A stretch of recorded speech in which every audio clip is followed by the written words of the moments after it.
வணக்கம். இன்றைய முக்கிய செய்திகள். தமிழகத்தில் வருகின்ற ஏப்ரல் 1ஆம் தேதி முதல் பூத் ஸ்லிப் விநியோகம் செய்யப்பட உள்ளதாக தெரிவிக்கப்பட்டுள்ளது. தமிழகத்தில் வேட்புமனுக்களை திரும்ப பெறுவதற்கு கடைசி நாள் இன்று என்று தெரிவிக்கப்பட்டுள்ளது. மேலும் இன்று இறுதி வேட்பாளர் பட்டியல் வெளியிடப்பட உள்ளதாகவும் தெரிவிக்கப்பட்டுள்ளது. தொடர் அரசு விடுமுறை உள்ள நிலையில் பொதுமக்களின் நலன் கருதி இன்று சார்பதிவாளர் அலுவலகங்கள் செயல்படும் என்று பதிவுத்துறை அறிவித்துள்ளது. காங்கிரஸ் வெற்றி பெற்றால் 100 நாள் வேலை திட்ட தினக்கூலி 400 ரூபாயாக உயர்த்தப்படும் என்று ராகுல் காந்தி அவர்கள் அறிவித்துள்ளார். திமுகவின் தேர்தல் பரப்புரை பாடல் வெளியிடப்பட்டுள்ளது. வருமான வரி விவகாரம் தொடர்பாக இன்று நாடு முழுவதும் போராட்டம் நடைபெறும் என்று காங்கிரஸ் தலைமை அறிவித்துள்ளது. விசில் செயலி மூலம் இதுவரை 1383 புகார்கள் பெறப்பட்டு நடவடிக்கை எடுக்கப்பட்டுள்ளது என்று தமிழக தலைமை தேர்தல் அதிகாரி சத்யபிரதா சாஹூ அவர்கள் தெரிவித்துள்ளார். ஏப்ரல் 1ஆம் தேதி முதல் ஜூன் 30ஆம் தேதி வரையிலான காலாண்டிற்கான சிறு சேமிப்புகளின் வட்டி விகிதமானது ஜனவரி முதல் மார்ச் மாதம் வரை அளிக்கப்பட்ட வட்டி விகிதமே தொடரும் என்று நிதி அமைச்சகம் தெரிவித்துள்ளது. திருவனந்தபுரம் ரயில்வே கோட்டத்திற்குட்பட்ட நாகர்கோவில் கன்னியாகுமரி ரயில் பாதையில் இரட்டை ரயில் பாதை அமைக்கும் பணி நடைபெறுவதன் காரணமாக ரயில் சேவையானது ஏப்ரல் 1ஆம் தேதி வரை மாற்றப்பட்டுள்ளதாக தெரிவிக்கப்பட்டுள்ளது.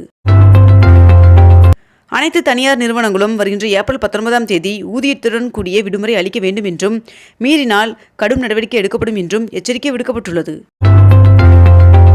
அதிமுக வெற்றி பெற்றால் கோவை மீண்டும் தொழில் நகரமாகும் என்று சிங்கே ராமச்சந்திரன் அவர்களுக்கு ஆதரவாக பிரேமலதா விஜயகாந்த் அவர்கள் பிரச்சாரம் மேற்கொண்டுள்ளார்.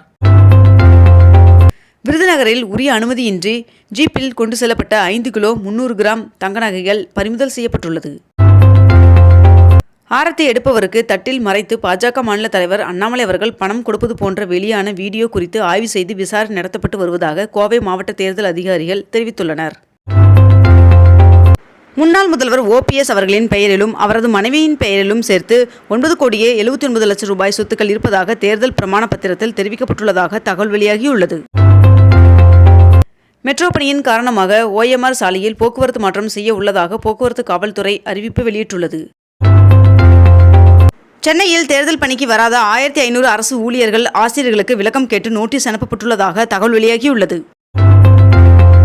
10ஆம் வகுப்பு ஆங்கில பொதுத் தேர்வை எழுத 16,550 மாணவர்கள் வரவில்லை என்றும் 4 தனித் தேர்வர்கள் முறைகேட்டில் ஈடுபட்டுள்ளதாகவும் அரசு தேர்வுகள் துறை தெரிவித்துள்ளது. நாடாளுமன்ற தேர்தலையொட்டி தமிழக பாஜக நிர்வாகிகளுடன் பிரதமர் நரேந்திர மோடி அவர்கள் நேற்று நமோ செயலி மூலம் கலந்துரையாடினார்.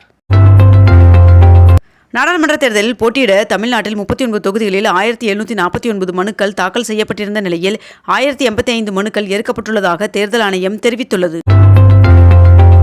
தமிழகம் மற்றும் புதுச்சேரிக்கான 100 நாள் வேலை திட்டத்திற்கான ஊதியம் 294 ரூபாயிலிருந்து 319 ரூபாயாக அதிகரிக்கப்பட்டுள்ளதாக தெரிவிக்கப்பட்டுள்ளது.